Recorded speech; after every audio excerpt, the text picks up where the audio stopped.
नमस्कार, मैं हूं रवि अवस्थी और मेरे साथ हैं सैयद मुर्तजा। सिर्फ 72 घंटे के अंदर ईरान युद्ध इतना खूनी और भयानक हो चुका है जिसकी आप उम्मीद भी नहीं कर सकते। सिर्फ 72 घंटे के अंदर हालात ये हो गए हैं कि ईरान के परमाणु ठिकानों पर सीधा हमला होने लगा है और ऐसी खबरें हैं कि IAEA ने सीधा बोला है कि ये एक परमाणु विनाश हो सकता है जो ईरान से शुरू होगा। सिर्फ 72 घंटे के युद्ध के अंदर ट्रंप इतना ज़्यादा बौखला गए हैं कि वो ब्रिटेन के ऊपर सीधा हमला करते हुए बोल रहे हैं कि तुम्हारी वजह से मेरा ऑपरेशन एपिक फ्यूरी जो है वो बुरी तरीके से डगमगाया है, सिर्फ तुम्हारी वजह से। तो ब्रिटेन के ऊपर जो अमेरिका का गुस्सा दिखाई दे रहा है वो साफ बताता है कि अमेरिका को इतना अंदाजा नहीं था कि ईरान बेहताशा हमले इस तरीके से कर देगा। सिर्फ 72 घंटे के अंदर आप मान के चलिए कि 11 से 12 जो मिडिल ईस्ट के देश हैं, जिसको हम पश्चिमी एशिया के देश बोलते हैं, वहां तक उसने दनादन मिसाइलें दागी हैं। और हैरानी की बात है कि लगभग 15 से 20% जो उसकी मिसाइलें हैं वो बहुत सटीक तरीके से हिट कर रही हैं। और कई जगह तो ऐसा हुआ है कि जो इनके थर्ड और पैट्रियट मिसाइल सिस्टम जो थे उसको बुरी तरीके से चकमा दिया है, जिसको बोलते हैं झांप देना। हिंदी में एक वर्ड होता है झांप, किसी के आगे हाथ कर दो तो वो लकपकाया जाता है, उस तरीके से झांप दी गई है मिसाइलों के थ्रू। तीसरी इंपॉर्टेंट बात यह है कि खामनेई के जाने के बाद यह माना जा रहा था कि ईरान पूरी तरीके से टूट जाएगा, लेकिन ईरान ऐसा लग रहा है कि पूरा ईरान जो है वो खामनेई बन चुका है। मैं सैयद मुर्तजा के पास सबसे पहले जाऊंगा। मुर्तजा, मुझे सबसे पहले ये बताइए कि अभी जो थोड़ी देर पहले हम लोग तेहरान में तबाही की तस्वीरें देख रहे थे, वो क्या एक बहुत बड़ा फ्रस्ट्रेशन है ट्रंप और नेतन्याहू का? देखिए, वो एक कारपेट बॉम्बिंग है और तेहरान के उस इलाके में की गई है जो बहुत ज़्यादा आबादी वाला इलाका है। अब एक आबादी वाले इलाके में क्या कोई हाई प्रोफाइल टारगेट है जिसको ख़त्म करने की कोशिश की गई है? अभी हमें इस धमाके का रिजल्ट क्या है, क्या नतीजा है, हमें नहीं मालूम, कोई खबर अभी नहीं आई है। लेकिन ये बहुत बड़े धमाके हुए हैं और ये वही उसी तरह के बम इस्तेमाल किए गए हैं जो इजराइल ने हसन नसरल्ला को मारने के दौरान किए गए थे, या गाजा में जब इस बहुत बड़ी जो अटैक हुए हैं। ये जेडएम बम होते हैं जो अमेरिका से सप्लाई किए गए हैं और ये कई फीट गहराई में जाकर ये एक तरह से बंकर बस्टर का रोल निभाते हैं और बहुत बड़ी तबाही करते हैं। पूरी पूरी इमारत ढह जाती हैं इन बमों के धमाके से। तो ये बमबारी जो है वो तेहरान में की गई है और इस बमबारी का मकसद है कि ईरान को ये समझाने की कोशिश है कि अमेरिका या फिर इजराइल जो है इस युद्ध में पीछे हटने वाला नहीं है। लेकिन जैसे कि हमें जो खबरें आ रही हैं वो ये कि इस वक्त ट्रंप जो है वो काफ़ी वाकई बहुत फ्रस्ट्रेशन में है। उनके जो सेनाध्यक्ष हैं वो उन्हें बार बार ये सलाह दे रहे हैं कि आप जिस जंग में उतर गए हैं उसमें नुकसान होना तय है। और सबसे बड़ी बात ये देख लीजिए कि इस वक्त अमेरिका जो है, ट्रंप जो है, उनके जो सलाहकार हैं उन्हें बहुत अच्छी सलाह दे रहे हैं, लेकिन ट्रंप किसकी सलाह मान रहे हैं? उनका जो सही में जो सलाहकार जो बैठा हुआ है वो तेल अवीव में बैठा हुआ है। अच्छा, एक चीज़ आपको मैं 2-3 मुख्य खबरें पहले बता दूं। सबसे पहले आपको ये हम खबर दे देते हैं कि जो सुप्रीम लीडर 86 साल के अली खामनेई थे, उनकी पत्नी भी अभी उनकी भी मौत हो गई है, ऐसी खबरें आ चुकी हैं। वो बहुत ही बुरी तरीके से घायल हुई थी हमले में 28 फरवरी को। दूसरी इंपॉर्टेंट बात यह है कि पुतिन ने सऊदी में, अरब के देशों में कई जगह बात की है, जिसमें UAE के जो वहाँ के राजा हैं, वो राष्ट्रपति, उनसे बात की है और उनको बोला है कि आप ये इस युद्ध से पीछे हटिए, वरना यहाँ के जो परिणाम होंगे बहुत ही खतरनाक होंगे। तीसरी इंपॉर्टेंट बात यह है कि पुतिन के कार्यालय ने, यानी कि पुतिन के ऑफिस ने नेतन्याहू से भी बात की है और उनको सीधा बोला है कि अगर ईरान के नातांज परमाणु रिएक्टर से अगर किसी तरीके का लीकेज हुआ तो आप ये मान के चलिए भयंकर परमाणु विनाश होगा और रशिया चुपचाप मुंह बैठकर देखेगा नहीं, मुंह ताकता नहीं रहेगा कि आप क्या कर रहे हो। तीसरी सीधी सीधी चेतावनी अमेरिका और इजराइल को रशिया ने दी है कि अगर हमारे बुशर प्लांट, जो ईरान के अंदर इकलौता ऐसा एक प्लांट है, न्यूक्लियर प्लांट है जहां से परमाणु ऊर्जा के रूप में बिजली उससे बनाई जाती है, उस पर अगर अटैक हुआ तो रशिया सीधी जंग में कूद सकता है या उसके खिलाफ कोई बड़ा एक्शन ले सकता है, ऐसा रशिया की तरफ से क्लियर कट बोल दिया गया है। तीसरी इंपॉर्टेंट बात यह है कि सिर्फ 5 घंटे के अंदर ये खबरें सामने आ रही हैं कि ईरान ने अपनी 1500 मिसाइलें सिर्फ आज ही 24 घंटे के अंदर दागने का फैसला किया है। वो आपको हम पूरा डिटेल बताएंगे कि किस किस तरीके से कैसे कैसे मिसाइलें दागी जाती हैं और उसके पीछे का क्या प्रोसेस होता है, क्यों एक बार में 1500 मिसाइलें नहीं दागी जा रही हैं, क्यों 100, 150, 300 या 500 मिसाइलें एक साथ दागी जा रही हैं, ये हम आपको बताएंगे। लेकिन अभी की इंपॉर्टेंट बात यह है कि कतर, सऊदी अरब, जो बहरीन, ये वो ऐसे देश हैं जहां अमेरिका के सारे अड्डों के ऊपर भीषण हमले हुए हैं और उसके जो फुटेज आ रहे हैं उसे देखकर वो हैरान है। सबसे ज्यादा जो फ्रस्ट्रेशन आया है ट्रंप को, जो उन्होंने बोला है कि मैं जानता हूं कि अभी हमारे 3 अमेरिकी सैनिक मारे गए हैं, लेकिन आने वाले दिनों में हमारे और भी सैनिक मारे जा सकते हैं। एक राष्ट्रपति पहले से ही मान के चल रहा है कि उसके सैनिक मारे जाएंगे, तो आप समझ सकते हैं कि मनोवैज्ञानिक रूप से अमेरिका कितना अपने आप को झुंझलाहट में देख रहा है। और यहां तक कि जो कतर, जो कुवैत से जो खबरें आई और जो तस्वीरें आई वो तो और भी फ्रस्ट्रेशन वाली थी कि अमेरिका के F-15E जो फाइटर जेट्स हैं, वो ऐसे 3 जेट्स जो हैं वो अब तक तबाह हो चुके हैं। एक का तो वीडियो भी सामने आ चुका है और उसमें ये दावा किया जा रहा है अमेरिका की तरफ से कि हमारे एयर डिफेंस ने उसको हिट कर दिया, जिसकी वजह से ये घटना हो गई। कुल मिलाकर 3 F-15E जेट उनके तबाह हो चुके हैं। मुर्तजा, मैं अब आपसे पहले ये पूछूंगा कि जो खाड़ी के देश हैं, मिडिल ईस्ट के देश हैं, वहां पर इतना ईरान हमला क्यों कर रहा है और इजराइल से ज्यादा वो उन जगहों पर टारगेट क्यों कर रहा है? इसके पीछे का मकसद क्या है? दूसरा, मैंने एक अनुमान उस पर अभी रिसर्च की है तो ये पता चला है कि ईरान से लेके और जितने भी देशों पे हमले कर रहे हैं उसकी सबसे कम दूरी है 700 किलोमीटर और सबसे दूरी जो हवाई दूरी है वो है 1800 किलोमीटर। तो 1800 किलोमीटर दूर तक ईरान की मिसाइलें दंदनाती हुई जा रही हैं, ड्रोन दंदनाते हुए जा रहे हैं, अटैक कर रहे हैं। ये कैसे संभव हो रहा है? देखिए, अभी आपने F-15 की बात की और F-15 3 विमान गिरे हैं। अमेरिका कह रहा है कि ये फ्रेंडली फायर है। फ्रेंडली फायर मतलब कि आपके ही साथी, आपके ही रडार सिस्टम, आपके ही एयर डिफेंस सिस्टम ने उसको गिरा दिया या आपके दूसरे विमान ने उसको दुश्मन का विमान समझ के उस पर अटैक किया और वो उसका नुकसान हुआ, वो गिर गया। लेकिन क्या ये सच है?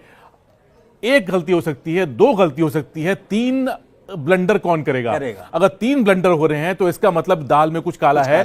और बहरीन जहां पर है, मनामा जहां पर है, वो जगह ईरान की ज़मीन से करीब करीब 150 किलोमीटर के आसपास की दूरी है। और अगर आप देखें तो ईरान का जो long range air defence system है, एक है सैयाद 3 जो इन्होंने हाल में ही तैयार किया है, बहुत मॉडर्नाइज सिस्टम है, उसकी रेंज भी 150 से 200 किलोमीटर है। क्या ये तीनों जहाज जो हैं सैयाद 3 का शिकार बने हैं? दावा किया जा रहा है कि ईरान के एयर डिफेंस सिस्टम जो है वो नाकाम हो चुके हैं और वो पहले ही जो है उसको ख़त्म कर दिया गया है। लेकिन मेरा ये मानना है कि ईरान ने अपने जिस तरह से जो एयर डिफेंस असेट्स जो हैं वो जिस तरह से छुपाए हैं, वो उसको मालूम है कि शुरुआत में उसे बड़ा नुकसान होता है, उसने उन सिस्टम्स का इस्तेमाल ही नहीं किया है। वो इन एयर डिफेंस सिस्टम्स को एक सही वक्त के लिए इस्तेमाल करेगा, ऐसा इंतजार करेगा और तभी ये सिस्टम जो है वो धीरे धीरे जब ये युद्ध जो है वॉर ऑफ एट्रिशन के दौर में गुजरेगा, मतलब जब हथियारों की कमी जो है वो दोनों साइड्स पे होने लगेगी, तब ये देखा जाएगा कि कौन ज्यादा लंबे दौर तक ये युद्ध कर सकता है। तब ईरान जो है अपने इन हथियारों को निकालेगा। अब F-15 का जो गिराया गया है, मुमकिन है ये इस एयर डिफेंस सिस्टम से गिराए हों। दूसरा सवाल ये है कि आपके ईरान जो है इन इलाकों में हमला क्यों कर रहा है?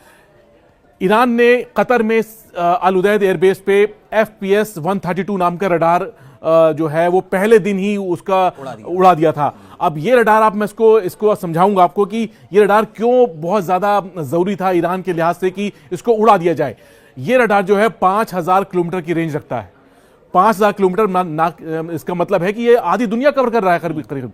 और इस रडार के जरिए पिछले साल भी जब ईरान मिसाइल दाग रहा था इजराइल के ऊपर और अमेरिका शुरुआत में शामिल नहीं था डायरेक्ट, तब इसी रडार से जो डेटा था ईरान की मिसाइल्स का वो इजराइल को पहुंचा था और वहां तब वो मिसाइल की ट्रेजेक्ट्री को फॉलो करके उसको गिराया जा रहा था। इस बार ईरान ने इस रडार को खत्म कर दिया है। ऐसा ही एक रडार जो है वो UAE में भी है और मेरे ख्याल से या तो उसको नुकसान पहुंचा है या मेरे ख्याल से वो भी टारगेट पर रहेगा या फिर उड़ा दिया गया होगा।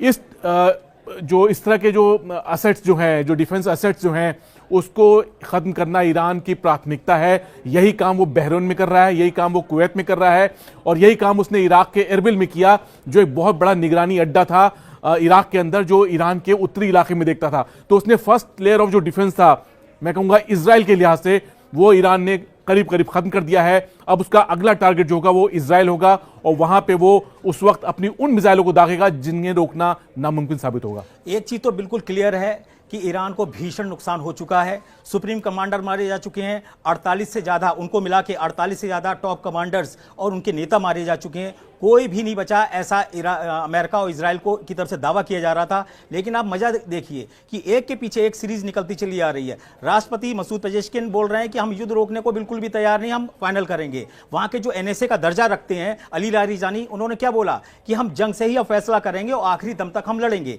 तीसरी इंपॉर्टेंट बात यह है कि वहां के जो नए सुप्रीम लीडर अराफी बनाए गए हैं, उन्होंने क्या बोला है कि हम इस युद्ध को खत्म करेंगे, अमेरिका ने शुरू किया है। तो ये जो मनोवैज्ञानिक कहते हैं ना युद्ध है, उसमें ईरान बड़ा हावी पड़ रहा है। उसके 2-3 कारण मैं आपको स्पष्ट रूप से दिखा देता हूं। पहली इंपॉर्टेंट बात यह है कि ईरान ने कल बोला कि हमने यूएसएस अब्राहम लिंकन युद्धपोत पर 4 बैलिस्टिक मिसाइलें मारी। इसका असर क्या हुआ? इसका असर यह हुआ कि अमेरिका को सबूत दिखाने पड़े, आगे के डेक पूरा जहाज नहीं दिखाया, 1/4 हिस्सा दिखाया युद्धपोत का कि नहीं साहब अभी बचा हुआ है। जबकि ईरान का क्लेम है कि हमारी बैलिस्टिक मिसाइलों ने जो हमला किया है उससे युद्धपोत जो है वो ऑपरेशन की स्थिति में नहीं है। तीसरी इंपॉर्टेंट बात यह है कि जब इस पूरे इलाके में ऑलरेडी अमेरिका के और के जो युद्धपोत हैं उनकी संख्या लगभग 20 से ज्यादा की करीब बताई जा रही है। ऐसी स्थिति में फ्रांस की तरफ से 2 युद्धपोत और मंगाए जा रहे हैं, यानी कि उनको भरोसा ही नहीं रह गया ट्रंप को कि ये जो हमारे 20 युद्धपोत हैं वो ईरान को काबू में कर पाएंगे। तीसरी इंपॉर्टेंट बात यह है कि जो जनरल डैन ने भी बोला था, जो अमेरिका के हैं, कि हम अगर ये सोच रहे हैं कि इस युद्ध को हम कंट्रोल कर लेंगे तो ऐसा नहीं है। आप सोच रहे हैं कि हम 2-3 दिन में इसको खत्म कर लेंगे, ऐसा नहीं हो सकता। इसके पीछे का सबसे बड़ी वजह यह है कि आज ट्रंप ने एक इंटरव्यू में खुद बोला है कि मुझे लगता है कि इस युद्ध में 2 हफ्ते भी लग सकते हैं और इसको खत्म करने में 4 हफ्ते भी लग सकते हैं। यह ट्रंप का बयान क्या है? यह दिखाता है कि अमेरिका एक ऐसे दलदल में फंस चुका है मिडिल ईस्ट के युद्ध में, जिसमें अब उसकी छीछा लेदर होना तय है। यहां पे इंपॉर्टेंट बात क्या है कि ओमान ने कल क्या बोला था, वहां के विदेश मंत्री ने, अमेरिका ये आपका युद्ध नहीं है, ये इजराइल का युद्ध है, आप उसको करने दीजिए, आप यहां से बहुत हो गया, अब यहां से आप निकलिए। अगर ये लंबा युद्ध और खिंचा और 2-3 जगह कुवैत में, बहरीन में, कतर में, ओमान में, तुर्की में, या तुर्की तक पहुंच गया है हमला, आप समझिए तुर्की तक ईरान के हमले पहुंच चुके हैं, ऐसे दावे किए जा रहे हैं। साइप्रस में तो कल भी अटैक हुआ और आज भी अटैक हुआ और स्थिति यह हो गई है कि ब्रिटेन ने बिल्कुल शॉर्ट नोटिस पे बोला है कि सारे हथियार तुरंत हटाओ, सारी मिलिट्री जो हमारे ऑपरेशन है उसको तुरंत यहां से हटाओ, इसको खाली करो। अब जो ईरान है उसकी मिसाइलें यहां भी गिर सकती हैं। तीसरी इंपॉर्टेंट बात यह है कि अभी 2 या 3 घंटे पहले खबर आई कि तेल अवीव में बेंजामिन नेतन्याहू जो प्रधानमंत्री हैं इजराइल के, उनके दफ्तर पर भीषण अटैक किया है मिसाइलों से और खैबर शेकन मिसाइल का इस्तेमाल किया है, ऐसा ईरान का दावा है। हालांकि तुरंत खंडन आया आईडीएफ की तरफ से कि ऐसा कोई भी अटैक नेतन्याहू के दफ्तर पे नहीं है, वो बिल्कुल सुरक्षित हैं। लेकिन एक खबर नीचे आई इजरायली मीडिया के अंदर कि इस वक्त बेंजामिन नेतन्याहू जो हैं वो बंकर में हैं, यानी कि जो पाताल के नीचे जो बंकर बनाए गए हैं उसके अंदर नेतन्याहू को ले जाना जरूरी समझा गया। तो इसका मतलब ये हुआ कि जो तेल अवीव के ऊपर दावा किया जा रहा है इजरायली मीडिया के थ्रू कि लगभग तेल अवीव में 40 से बड़ी इमारतें पूरी तरीके से तबाह हो चुकी हैं, उससे यह साबित होता है कि जो एयर डिफेंस है इजराइल का, एरो 3 हो, एरो 4 हो, आयरन डोम हो, वो सारी मिसाइलों को नहीं कर पा रहा है। उसकी इस बार जो उसका कहते हैं ना फॉर्मूला निकाला है ईरान ने, वो ऐसा निकाला है कि इसके हमलों को रोक ही नहीं पा रहा है। अब मैं आपको यहाँ पे इंपॉर्टेंट बात एक और आखिरी बताने जा रहा हूँ, उसके बाद हम मुर्तजा के पास जाएंगे कि अब ट्रंप ने क्या किया है, इसमें भी धर्म को घुसेड़ दिया है। उन्होंने ब्रिटेन में बोला है, कीर स्टॉमर है प्रधानमंत्री, कि आप मुसलमानों से डर गए, इसीलिए आपने डियो गार्जिया हमको नहीं दिया, देर से दिया, इसके चक्कर में हमारा जो ऑपरेशन एपिक फ्यूरी है वो 2-3 घंटे लेट हुआ, इसीलिए B-2 बमबर्षक जो डियो गार्जिया हवाई अड्डे से उड़ते थे उनके उड़ने में, उनके ऑपरेशन में देरी हुई और जिसका फायदा ईरान को मिल रहा है। और ये जो झुंझलाहट और खिसियाहट है वो एक तरीके से ब्रिटेन के ऊपर राष्ट्रपति ट्रंप दिखा रहे हैं। ये एक चीज मुझे और बड़ी इंपॉर्टेंट बताइए कि ईरान की लड़ने की क्षमता मिसाइल और ड्रोन है, तो अभी मुझे एक बात समझ में नहीं आ रही कि टॉप लीडरशिप को बड़े आसानी से मार रहे हैं, लेकिन हैरानी की बात है कि जो मिसाइलों के हमले हैं वो रोक ही नहीं पा रहे हैं। तो क्या इनकी इंटेलिजेंस वहां पे नहीं है, सिर्फ कमांडरों के घरों में घुसी हुई है? और जो जागरोस की पहाड़ियां हैं जहां से ये अटैक बताए जा रहे हैं या किरमानशाह से अटैक बताए जा रहे हैं, क्या वहां पर ये लोग उसको कंट्रोल नहीं कर पा रहे हैं? देखिए, कहा जा रहा है कि ईरान के पास 3 से 4,000 मिसाइल हैं और ये जो है मिसाइल इनके देखिए, मिसाइल होना अलग बात है, साथ में लॉन्चर होना बहुत जरूरी है आपके साथ। अगर लॉन्चर नहीं होगा तो आप कैसे उसे रोकेंगे आप? तो इजराइल का दावा है कि उसने बहुत से ऐसे लॉन्चर जो हैं वो लॉन्च पैड पे ही, जब वो मिसाइल तैयार की जा रही थी दागने के लिए, तब उसने उनको निष्क्रिय कर दिया वहाँ हमला करके। लेकिन ये है कि आपने बहुत सही बात कही कि जो कमांडर्स को मारना आसान हो रहा है, लेकिन जो मिसाइल जो साइट्स हैं वहाँ पर इजराइल या फिर अमेरिका जो है बहुत ज़्यादा नुकसान नहीं पहुँचा रहे। तो इसका यह है कि देखिए, ईरान को ये बात तो सब जानते हैं, समझते हैं कि ईरान को जो इस वक्त नुकसान हुआ है, जो अली खामनेई की हत्या हुई है, उसके पीछे ईरान की कमी यह है कि जो इनकी इंटेलिजेंस जो है, या फिर उसमें कई लोग ऐसे हैं जो जिसका जिक्र अहमद निजाद, जो उनके पूर्व राष्ट्रपति थे, जो इस हमले में उनकी भी हत्या हुई। इस युद्ध के दौरान जो है बहुत सी इंफॉर्मेशन ऐसी है जो इजराइल या फिर अमेरिका, इनकी इंटेलिजेंस एजेंसीज के पास हैं, इसलिए ये बहुत ज़्यादा सटीक तरीके से हमला कर पा रहे हैं। और जैसे कि हमने शुरुआत में कहा कि आज जो धमाका हुआ है तेहरान में, जो कॉर्बेट बॉम्बिंग हुई है एक रिहायशी इलाके में। एक बार जरा कॉर्बेट बॉम्बिंग थोड़ा हमारे दर्शकों को समझाइए, कॉर्बेट बॉम्बिंग का मतलब क्या है, और इसमें क्या B-2 बम्बरशक यूज हुए होंगे, या किस टाइप के F-35 यूज होंगे, या F-15 या F-16 सीरीज के होंगे, ये किस तरीके से की गई होगी? देखिए, कॉर्बेट बॉम्बिंग ये होती है कि आप एक सीमित जगह में आप उसको जैसे कालीन जैसे बिछाते नहीं है, दरी बिछाते हैं, आप वैसे ही आप बम को बिछा दें। बिल्कुल। और इसके लिए होता है कि आप हैवी बॉम्बार्डमेंट करते हैं, और बमों की एक लेयर जो होती है उस इलाके में आप उससे हमला करते हैं। और ये इस तरह के हमले जो होते हैं वो आमतौर पे बड़े बॉम्बर से होते हैं। B-2 बॉम्बर का अभी तक इसमें इस तरह से इस्तेमाल होने की बात सामने नहीं आई है, लेकिन अमेरिका के पास जो बाकी फाइटर जेट्स जो हैं वो ऐसा कर सकते हैं कि लगातार कई फाइटर जेट्स लॉन्च किए जाएं, और एक स्टैंड ऑफ रेंज से, मतलब कि 100-150 किलोमीटर की दूरी से कई बम जो है वो लॉन्च किए जाएं, वो जो एक ही जगह पे जाके वो एक ही टाइम पे वो फटे। तो इस तरह से कारपेट बॉम्बिंग जो है अंजाम दी जाती है। और इस तरह की बॉम्बिंग पहले इराक में काफ़ी हो चुकी है, अफगानिस्तान में हो चुकी है, और ईरान में, तेहरान में ये पहली बार देखी गई है। हसन नसरल्लाह को जब मारा गया था लेबनान में, तब भी वो बॉम्बिंग भी कारपेट बॉम्बिंग ही थी। मतलब कि वो जो पूरा आसपास का ब्लॉक का जो इलाका था जहां पे हसन नसरल्लाह के बताया गया था कि छुपे हुए थे या वहां पे ठहरे थे, उस जगह को पूरी तरह खत्म कर दिया गया था। वो कारपेट बॉम्बिंग के बिना मुमकिन नहीं है। और प्रेसिशन गाइडेड जो म्यूनिशंस होते हैं उसका इस्तेमाल होता है, लेकिन एक सीमित दायरे में जहां कुछ भी बाकी न रह जाए और सिर्फ धूल और मिट्टी रह जाए, वो हम आज देख रहे हैं कि वो चीज़ तेहरान में भी इस तरह के हमले किए जा रहे हैं। 2-3 चीजें आप बड़े ध्यान से सुन लीजिए। 72 घंटे के अंदर 2500 से ज्यादा टारगेट या कहते हैं ठिकानों पर ईरान के हमला हुआ है। उसके ऊपर ये आप मान के चलिए लगभग 3000 से ज्यादा मिसाइलें अलग अलग तरीके की दागी जा चुकी हैं। उसके ऊपर 1200 से ज्यादा अलग तरीके के जो हैवी बम थे वो भी यूज किए गए। सिर्फ B-2 बम्बरशक से ही 14 तरीके के 14 GBU-57 बॉम्ब्स गिराए जा चुके हैं। इतना भीषण नुकसान, इतनी भीषण तबाही।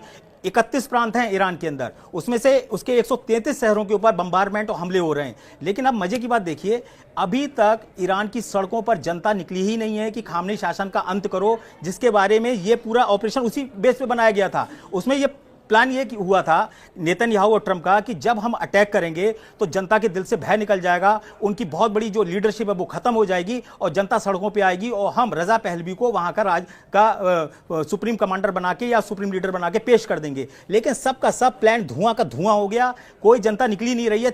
पश्चिमी तेहरान पूरा खाली हो चुका है। ईरान ने खुद बोल दिया कि तेहरान खाली कर दो, हम यहाँ आर पार की जंग करेंगे। कुल मिलाकर जो वहां की लीडरशिप बची हुई है वो इस तरीके से है कि सब लोग अब खामनेई के रूप में ही डिसीजन ले रहे हैं। उसमें कुछ भी ऐसा रद्दोबदल नहीं नजर आ रहा है जिससे यह लगे कि ईरान जरा भी झुकने को तैयार है। और यही फ्रस्ट्रेशन अमेरिका और इजराइल पर हावी हो रही है, और इसी का दबाव अब रशिया और चीन की तरफ से आ रहा है। पुतिन ने तो सीधा बोला है कि अगर हम देख रहे हैं, अगर 2-4 कहते हैं ना दिन के अंदर आपने इसको नहीं खत्म किया तो हम कुछ बड़ा एक्शन लेंगे। और पुतिन ने एक बड़ा अजीब तरीके का बयान दिया है कि हम लगातार ईरान के संपर्क में हैं, हमने ईरान को अकेले नहीं छोड़ा है। इसके बहुत मायने हैं। हम पहले भी बता चुके हैं कि खुफिया जानकारी, खुफिया इनपुट रशिया की तरफ से मिल रहे हैं। ये जो F-15E गिरे हैं, ये कोई साइबर अटैक का शिकार तो नहीं हुए, ऐसे भी सवाल मीडिया में आने लगे हैं। ऐसा नहीं हो सकता। मुर्तजा ने भी बोला था कि आप एक गलती करेंगे, 2 करेंगे, 3 गलती नहीं हो सकती, वो भी इतनी कीमती और प्रीशियस जेट्स को लेके। हम इस चर्चा को विराम देने की तरफ बढ़ रहे हैं, लेकिन मैं कमेंट लेना चाहूंगा। ये मुझे बताइए कि ईरान की आने वाली जो कहते हैं ना 2-3 दिन की जो जंग होगी वो कितनी इंपॉर्टेंट है, और ईरान को इस युद्ध को जीतने के लिए अब करना क्या पड़ेगा, उसकी स्ट्रेटेजी क्या हो सकती है? देखिए, रीजनल वॉर की बात की थी खामनेई ने, और रीजनल वॉर का मतलब है कि इसमें पूरा इलाका जो है वो एक तरह से इस युद्ध की चपेट में होगा। साइप्रस का मैं अभी बताना चाहता था कि साइप्रस का आपने जिक्र किया कि साइप्रस पे हमला हुआ है, वहां पे अड्डे खाली किए गए हैं। अब साइप्रस इतना महत्वपूर्ण क्यों है? साइप्रस जो है भूमध्य सागर में एक देश है जो टापू के रूप में है, और ये वो जगह है जो जिस पर कुछ इलाके पे तुर्की का कब्जा है, कुछ इलाका ग्रीस के कंट्रोल में है, और यहां पर ब्रिटेन के मिलिट्री बेस हैं। ये वो जगह है जहां पर एक ऐसा रडार लगाया गया है। साइप्रस में एक जगह है लिमासोल, जो मतलब कि राजधानी भी है, और यहां पर एक ऐसा रडार लगा हुआ है जो उसी तरह निगरानी रखता है आसपास के इलाके की, जो जैसे कतर में जो रडार मारा गया है या उसको तबाह किया गया है, वैसे ही रडार वहां पर है, और वो निगरानी करता है पूरे क्या कहते हैं ये तुर्की और आसपास रूस का ब्लैक सी आसपास के इलाके पे वो रडार नजर रखता है, और इसे बहुत ही स्ट्रेटेजिक प्लेस माना जाता है अमेरिका की निगरानी के अमेरिका और यूरोप की निगरानी के लिहाज से। मेरे ख्याल से अगर ये साइप्रस पे आगे हमले होते हैं तो मेरे ख्याल से इस रडार को नुकसान पहुंचाने की कोशिश की जाएगी, और ये रडार को नुकसान पहुंचता है तो समझ लीजिए किसको फायदा होगा। ठीक ठीक।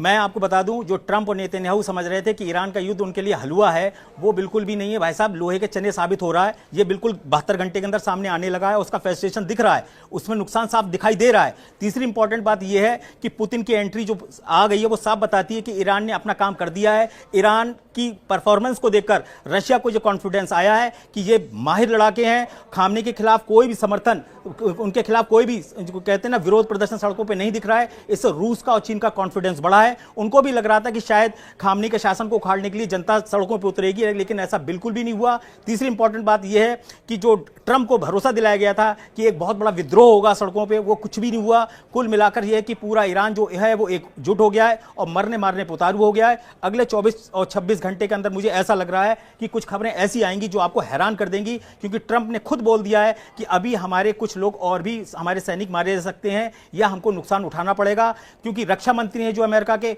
वो भी ये बोलने लगे कि जहां से हम पे हमला होगा हम वहां पे हमला करेंगे। इसका मतलब यह है कि कुछ ना कुछ बड़ा पक चुका है और ये जो युद्ध है ये खोलने लगा है। और रवि, जो मैं ये बात मैं उसका जिक्र करना चाहूंगा जो आपने भी कही, जो आपने हम चर्चा कर रहे थे कि जिंदा खामनेई इतने खतरनाक नहीं थे, मरने के बाद खामनेई जो हैं वो बहुत ज्यादा खतरनाक हो गए हैं।